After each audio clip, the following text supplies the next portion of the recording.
Tracy, did you find my file? Okay. Should say episode 6. Great. We are talking about being followers of Jesus in our culture, using the examples of other followers of Jesus in other cultures that might have been similar to ours in some ways. Y'all feel like you could sing the song today? You are a chosen generation, a royal priesthood, a holy nation, God's own treasured possession, called out of darkness to marvelous light. You were not a kindred people, now you are a family. You had not received God's mercy, now His grace has set you free.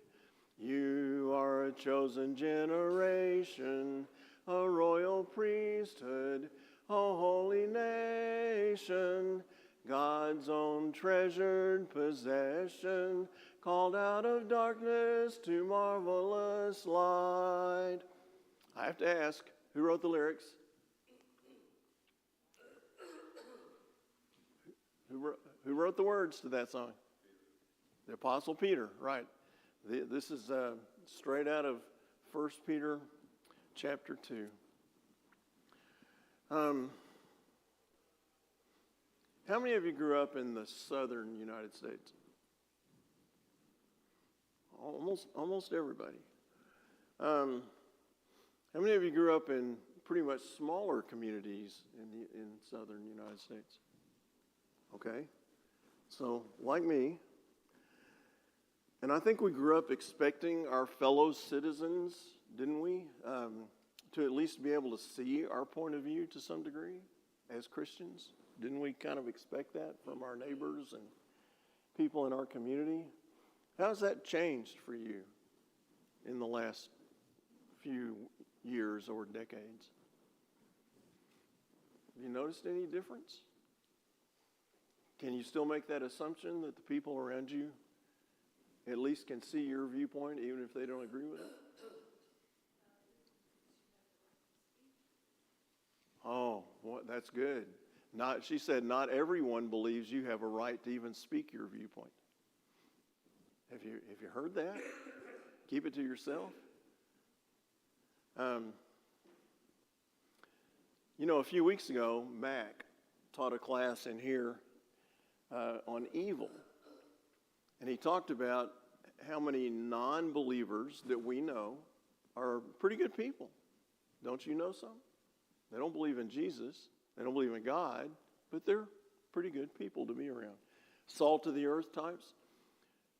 And I wanted to ask you, what do you think distinguishes us from them?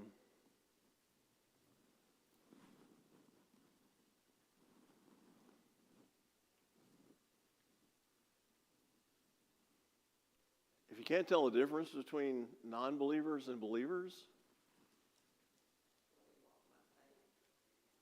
okay, walk by faith. What does that look like? Every day, getting up every day, depending on God. Okay, every day depending on God. Now, fortunately, my wife will probably not watch this, but I think if you look around and see believers who are constantly filled with anxiety about what might happen, to me that means that what she just said is not how they think. They don't look at walking by faith in that way, that whatever happens, God's still with us.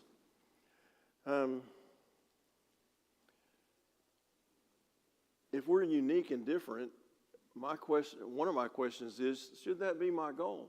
Should I be thinking, I need to be different? I need to act differently from those people? Is that the whole point? Or what should be my motivation for being different?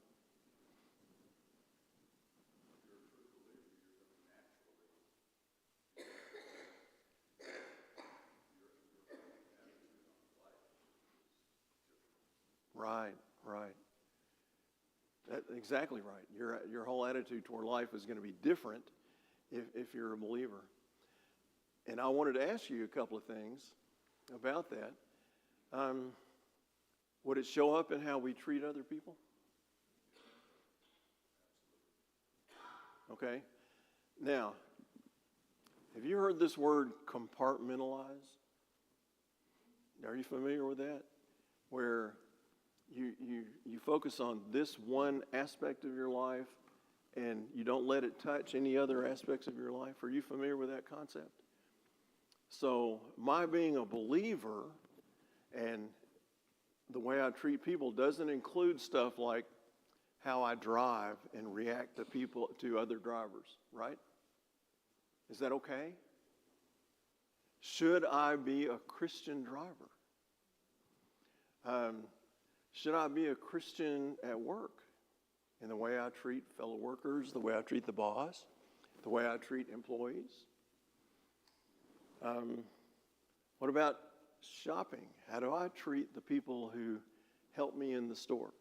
Now, if you go to Walmart these days, you might buy $600 worth of stuff and nobody helps you at all. But still, how do you treat the people do you see them? And this is one thing that I'm trying to do consciously is not just step around an employee to get what I need, but to acknowledge the fact that they exist and, even initiate a chat sometimes. What were you going to say, Wendell? I think that all of you understand it's not easy being a Christian.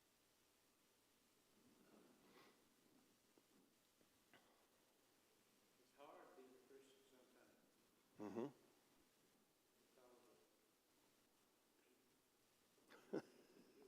Because people, yes. Now, David? I've been around a lot of different people through my life, driving a truck, and I can sense just the way they act and do, if they know God. Okay. And isn't that important for us to, yeah. I was thinking about something like dining out. How do you treat the waiter? Listening to somebody talk about his mother last week. It wasn't anybody we know.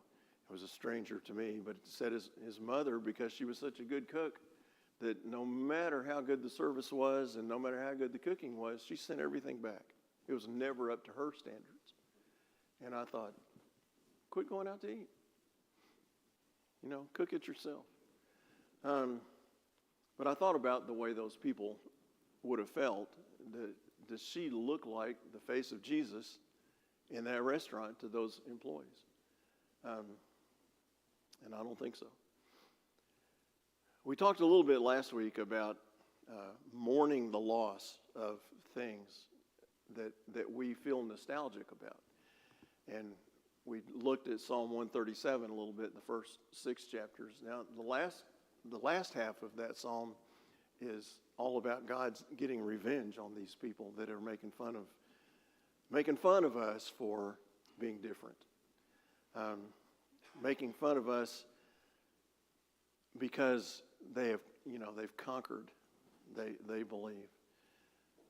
But we need to remember that some of the things we're nostalgic about may not have been good for us.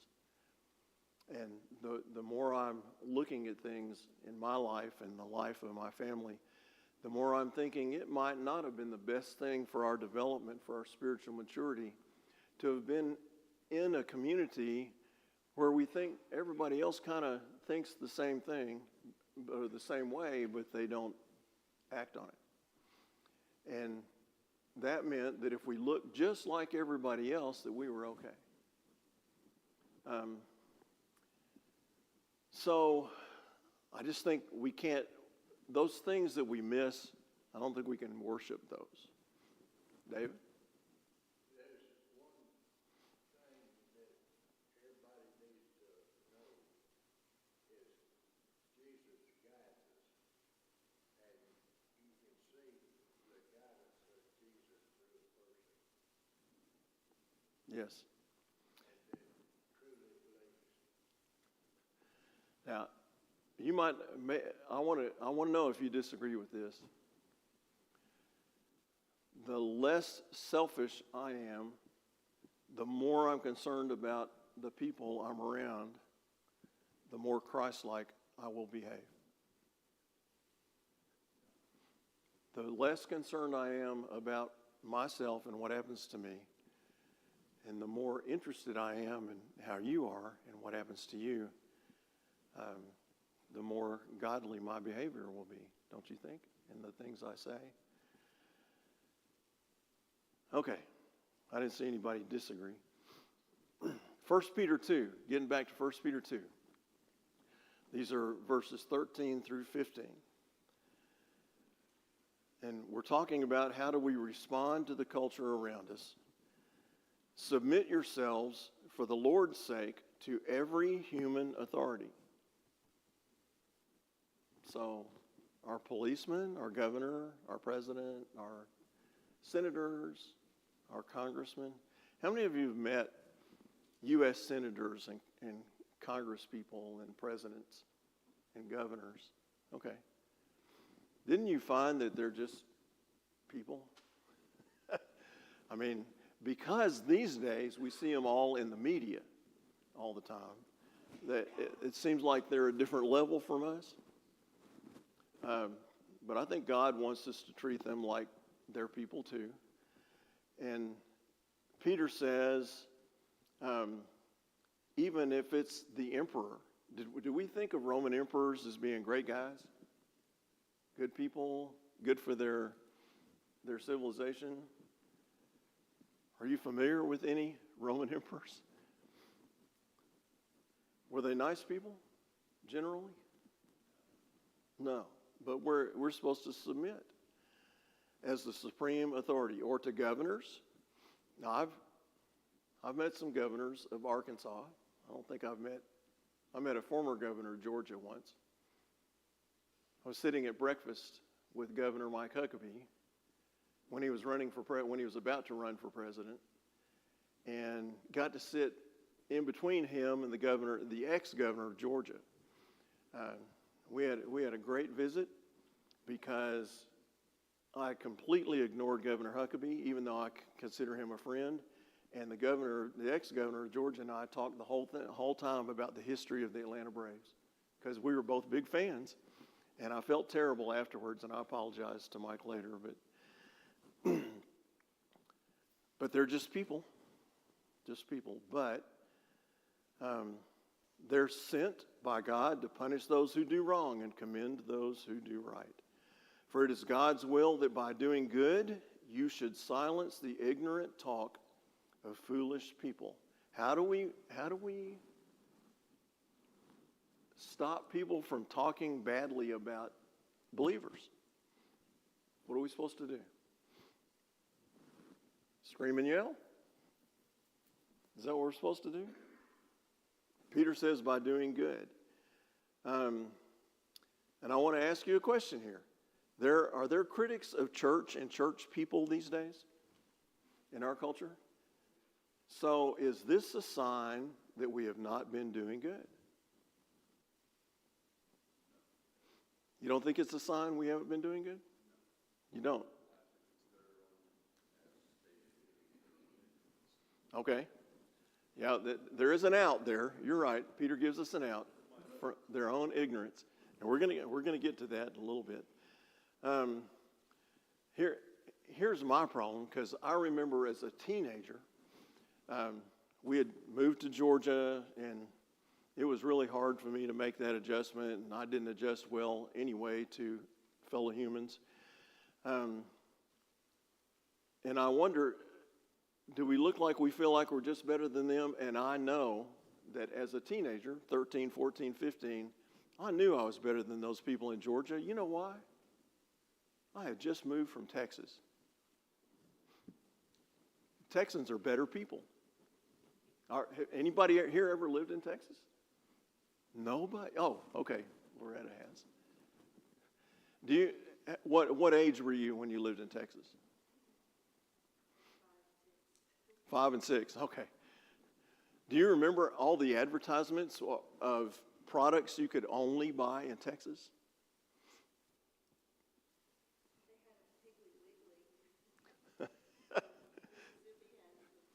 Yeah. But there were commercial jingles where they sang songs about the only place you can buy this is in Texas. And there were so many things about how much greater, and this was propaganda that I absorbed as a kid. Now, I was born in Texas, but I also lived in Arkansas when I was a kid, and then we moved to Georgia when I was 13. But I was sure that I was superior to my fellow junior high kids because I was from Texas. And sure enough, the education system that I was in was a couple of years ahead.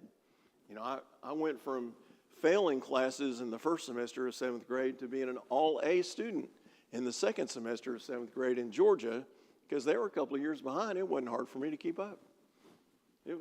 Y'all made this is so easy, and y'all are so dumb. But I can see where that attitude sometimes can bubble up in the way I feel about the culture around me and the people who live in that culture and want it to be that culture. I can see that sometimes that wants to come up in my head. I don't think anyone here thinks this next picture is I don't think you think this is what God wants us to do. Are you reading the signs? Can you see them? I don't think there's anybody here who thinks does this look like love or hate? That's what I think. And what exactly are they protesting? Yeah. Name one or two. Homosexuality, yep.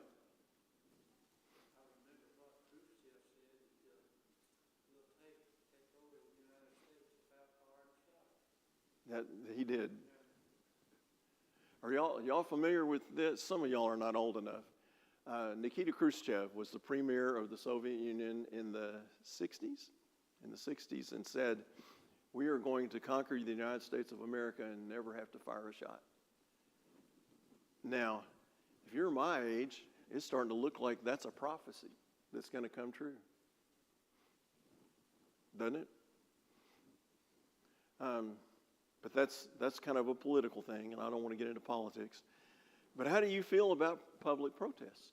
Should we be out protesting the things we think are not right in our politics? How do you feel about that? Ooh, okay, I agree with you 100%. Conversation is not protest. But what if the protest is nonviolent? Does that matter? What if we're not destroying people's businesses or burning public buildings and police cars? Is it okay? And I have to say, I feel very superior about this. I see so many people in those groups that just seem to be virtue signaling. I am better than everybody else because I have protested this. I'm not going to do anything about it personally. I'm not going to help anybody personally, but I protested. And that makes me better than you. What about the people who scream about defunding the police and then go home to their gated community or to their personal bodyguards? And I'm thinking of U.S. congresspeople, senators and congressmen who have personal bodyguards. They don't care if the police are around. Their safety is not at risk. Yep. Yep. Yep. Absolutely. There's a natural inclination, I think, in humans to fight culture wars with the same weapons that the kingdom of darkness uses. My example of this is the Crusades in the medieval times. Do you know what the Crusades were about? About recapturing the Holy Land for Christians. Right. Or at least that's what they claimed it was about. Supposedly, yeah. There was a lot of politics and a lot of other motivations, yeah, wealth and power. But the claim was that Christians, the West, Europe, was going to go to the Holy Land, Israel, Syria, Jordan, those places, and conquer that for Jesus Christ. How did they go about doing that? Are you familiar at all? Huh? Killing people. Kill people, yeah. There was one crusade that left somewhere in central Germany and killed all the Jews on the way to the Holy Land, to kill all the Muslims in the Holy Land. Another one stopped by and conquered the Eastern Orthodox Church headquarters in Constantinople. Fellow Christians. Yes. Yes. Now, if you watched movies in the 40s and 50s, the medieval crusades were glorified. It was justified and it was romanticized until about the last 60 or 70 years, when the tide kind of turned and Christianity's not so great. And Hollywood does not look at Christianity and say, yeah, this really needed to conquer the world. Does Hollywood look at Christianity that way? C.S. Lewis. Now, I've heard some people say in this church that we need to quit quoting somebody like C.S. Lewis, and I'm thinking C.S. Lewis is so much smarter than I am, and he can interpret things in the Bible in ways that I would never have thought of. And I'm not quoting him as the gospel. I'm looking at him for insight, okay? Give me insight on what God meant when he had this written. But he says that people reject Christianity because of Christians. And I'm thinking, how horrible is that? It's very important that we live and talk in a way that when people reject Jesus, it's not because of us. Most people will reject God. But how will they know we are Christians? Anybody know that song? They'll know we are Christians by our love. Go ahead, David. It's a good thing that the person goes around lifting up people that they see Jesus in them. That lifted me up several times. It made me, encouraged me to let it shine. Are there people in your life that you can look at and say, I want to be like him or her the way he or she is like Jesus? Are there models like that in your life? I hope, because it's easier to see sometimes than reading Ezekiel. Can you mentally picture Jesus doing this? Try to picture Jesus holding one of these signs.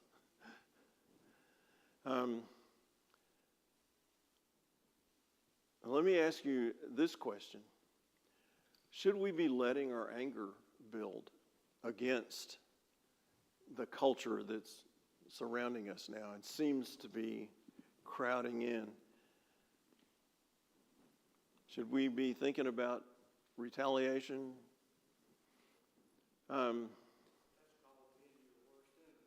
Yeah, that's good, Wendell.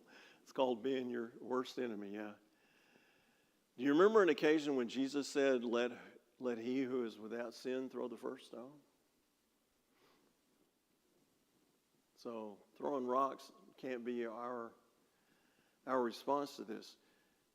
Do you remember when our churches used to really focus on preaching in our own buildings against the sins that didn't tempt us. Maybe that wasn't your experience growing up, but it was mine. I remember them preaching against all these sins that only people outside of our church were tempted by. Well, that was so easy to listen to and so easy to feel good about. Yeah, I've never been tempted by that. Does anyone think this looks like love? Our anger and our resentment and our rage cannot define us. Going on in 1 Peter 2, verse 15, for it is God's will that by doing good you should silence the ignorant talk of foolish people. So how do we do that? What does this look like in our America today? In Arkansas, in White County, Lonoke County, Beebe, Searcy, Ward, or McRae, what does that look like?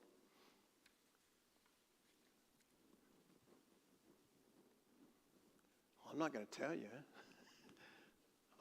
I really just want you to think about it. I'm prodding myself to think about it too. It's not, I don't want you to think I'm standing up here thinking, I know the answers to these questions, I'm just not going to give them to you. That's not the way I'm thinking. Yes, ma'am. One of our daughters one time told us, you guys taught us that Christianity is not only on Sundays, it's every single day of the week and with everybody that you come in contact with. Mm-hmm. And I thought, you can always, learn even more from your kids sometimes. Yeah. It is, exactly. Thank you. It's everything that we do every day.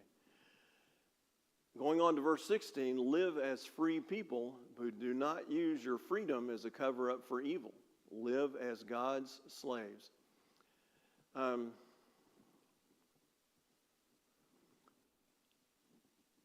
Do we sometimes reject people who struggle? I'm thinking about people who come into our building who are clearly struggling with some demons of some kind. And I don't think this happens like it used to, but I've seen Christians draw away, step away. This person doesn't belong here.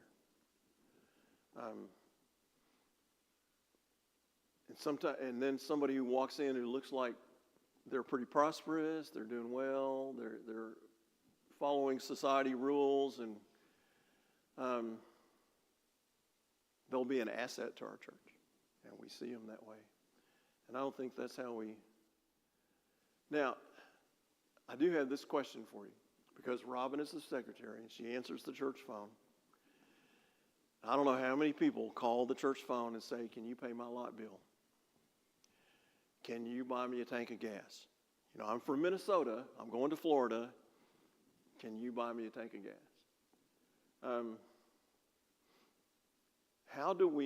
Or can you pay my mortgage this month? Or can you put me up in a motel?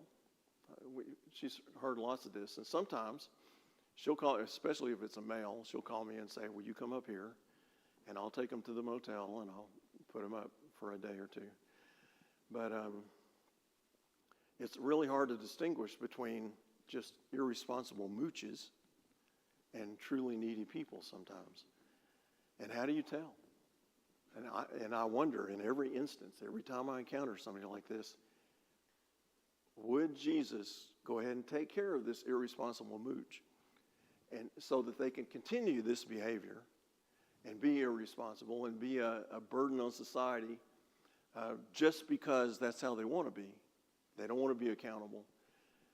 Would he make that distinction? And I try to think of all the encounters he had with people that he interacted with and did stuff for. And I can't think of an instance where it looks like it was somebody just trying to take advantage. And since Jesus chose where he was going to go, I think he just made sure that wasn't where, he made sure that he didn't encounter people like that. 1 Peter 2, verse 17, show proper respect to everyone. Love the family of believers.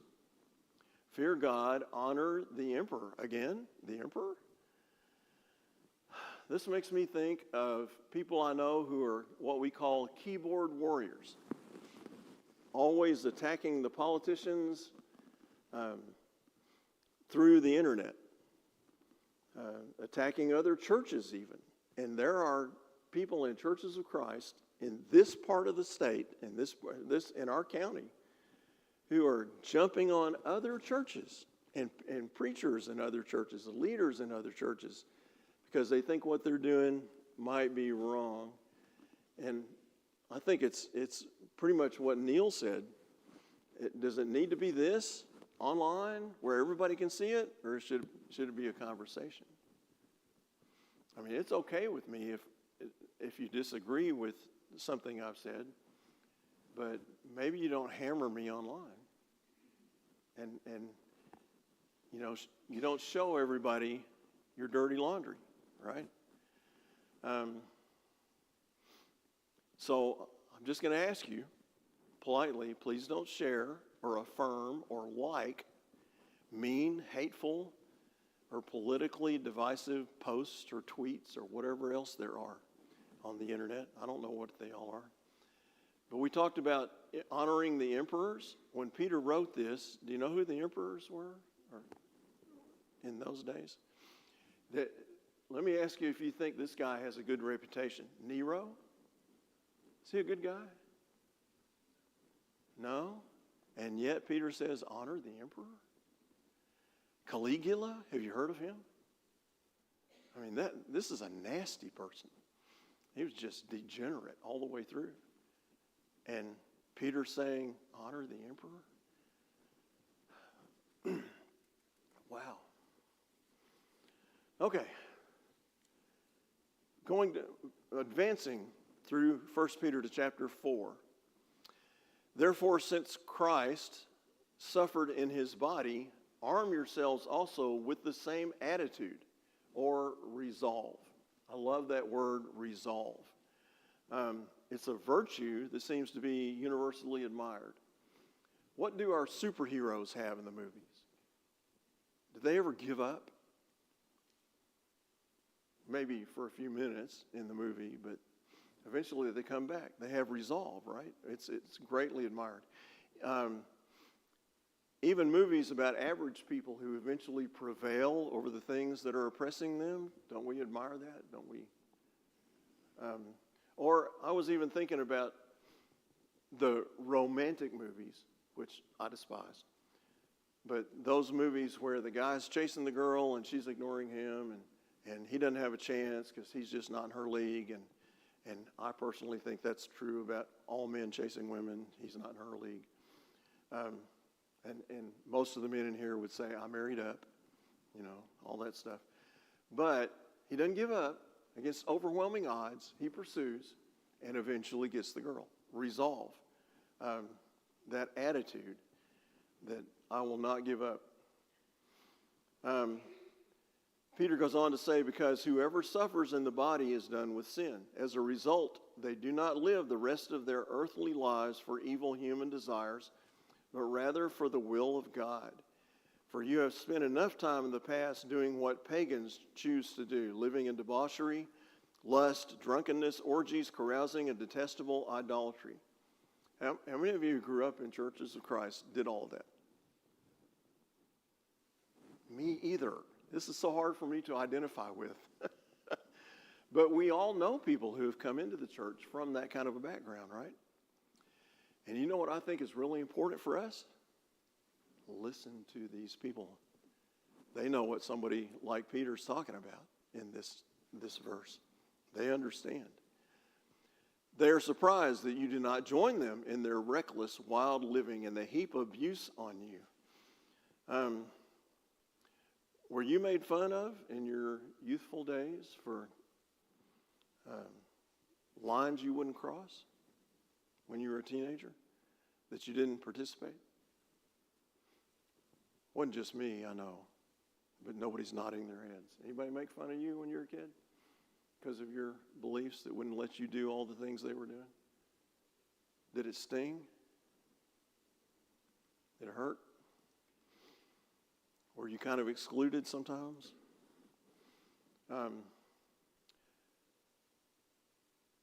going back to 1 Peter 2, verse 23, our role model, when they hurled their insults at him, talking about Jesus, he did not retaliate.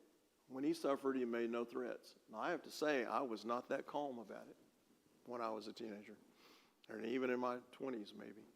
I would respond. I would react and be pretty angry. I'm one of those people, I believe, who some people rejected Jesus Christ because they saw me. And I have prayed for forgiveness for that, but I've also wished I could go talk to those people in high school now, in junior high, and say, I'm really sorry. I was wrong about this. I was wrong about the way I addressed you on these issues.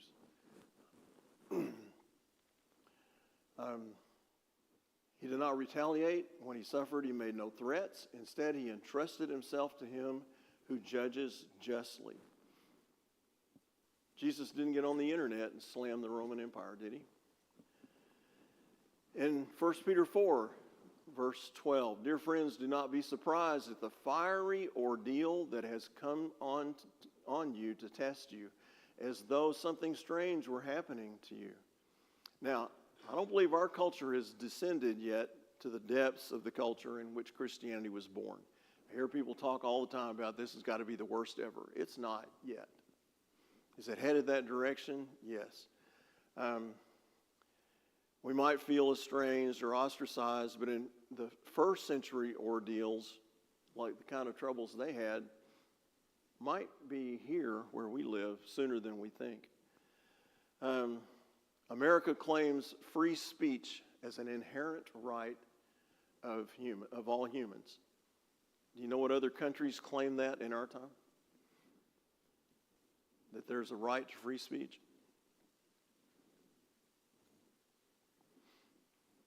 You're right. There aren't any. It's something very unique to America. Are you aware that one of the earliest persecutions against Christians in the first century was unemployment? If people knew you were a Christian, you couldn't get a job. They wouldn't hire you. Do you know that's happening in America now? Okay. Those of you who pay attention to the news, were there people fired who celebrated the assassination of Charlie Kirk? Is that a violation of their First Amendment rights? See, I don't want to get in this politically divisive thing, but I would say to you, unless the government fires those people, it's not a violation of free speech. Because if I'm manufacturing pencils and you work for me and you put this stuff out there that's mean and nasty, and you're working for me and you represent me, people are not going to buy my pencils. How can I stay in business? Right? I've got to get rid of you so that people don't look at you and see my company. Same thing with a late night talk show host. If people,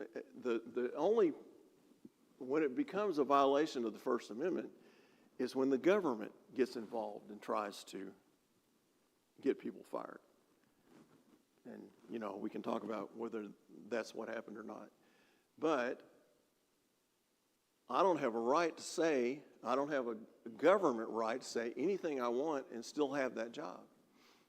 I was a school teacher, and there are lots of things I couldn't say in front of my classes and claim free speech because the school wouldn't tolerate it, right? People I worked for could not tolerate some of the things I might want to say.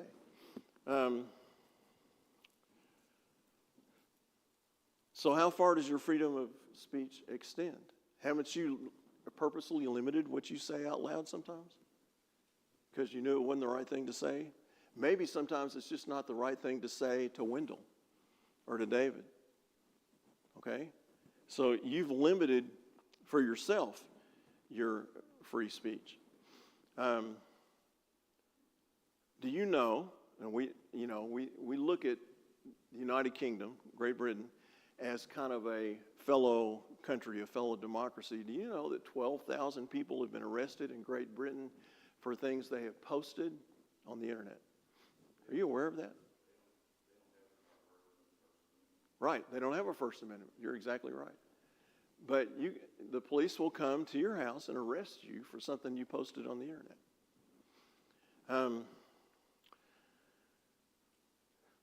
Do you know that if you say something bad about Islam in Britain, you can be arrested? Now, you can say all you want bad about Christianity. That's not against the law.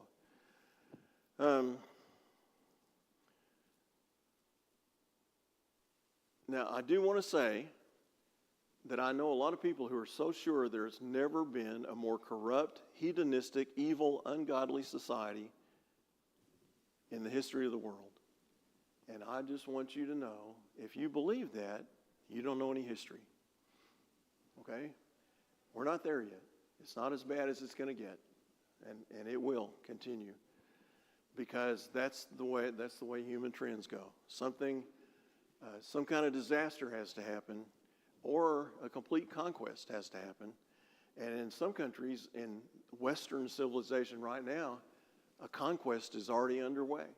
Not an invasion by armed people, but an invasion of people from other cultures who are not going to adapt to your culture and just going to change it and expect you to adapt to them. And it's going to be different. It's not going to look like, France is not going to look like France. Germany's not going to look like Germany. And it's happening now.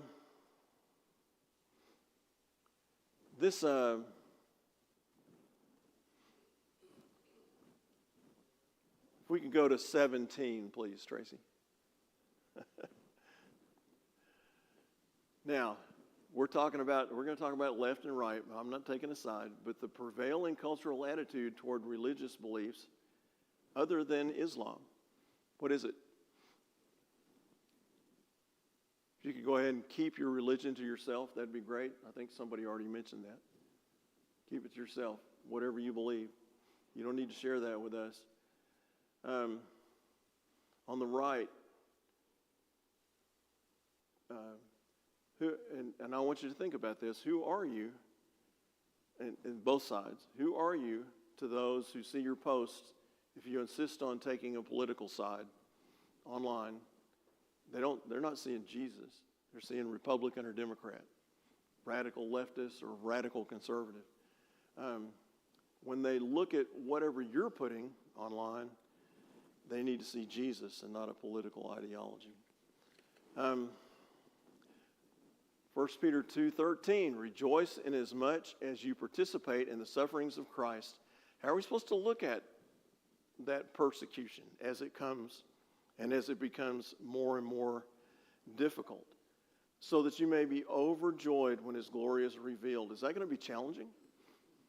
Haven't we gotten used to worshiping in comfort and ease? How easy it is to come here and just sit down in the air conditioning, or in the summer in the heat. In the winter in the heat. 1 Peter 4:14, if you're insulted because of the name of Christ, have you ever been insulted because you're a believer? Anybody experienced that? Then you are blessed, for the Spirit of glory and of God rests on you. Now, if you are insulted, you may not feel blessed. And I have to look at myself and say, what's missing in my heart that I don't feel blessed when I'm insulted because I'm a believer? What am I missing? If any of you suffer, or if you suffer, it should not be as a murderer or a thief or any other kind of criminal. None of us have worried about that, right? Until he says, or even as a meddler. That might be a little more difficult. Tracy, there it is. Okay.